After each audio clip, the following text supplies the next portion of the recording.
Γεια σου, με λένε Άννα. Χάρηκα τη γνωριμία. Εγώ είμαι η Χριστίνα. Από πού είσαι?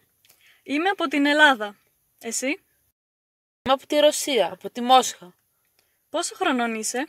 Είμαι 22 χρονών. Εσύ? Κι εγώ. Με τι ασχολείσαι? Δουλεύω. Πού?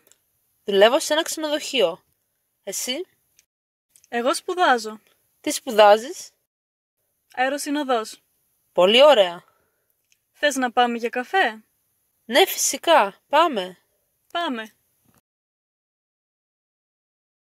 Γεια σου, Χριστίνα. Η Άννα είμαι. Πώς είσαι? Γεια σου Άννα. Μόλις ήθελα να σε πάρω τηλέφωνο. Α, ωραία.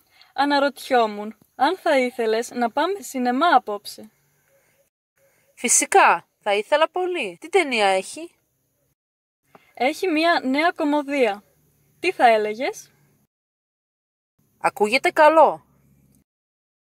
Ωραία. Θα έρθω να σε πάρω κατά τις 7. Η ταινία ξεκινάει στις 8. Τέλεια. Τα λέμε. Με λένε Άννα. Χάρηκα τη γνωριμία. Εμένα με λένε, εγώ είμαι η Χριστίνα. Να μου φύγει. Δεν γελάω ρε φίλε, περίμενε. Γιατί γελάω? Ναι, φυσικά, πάμε. Πάμε. Yeah. Yeah.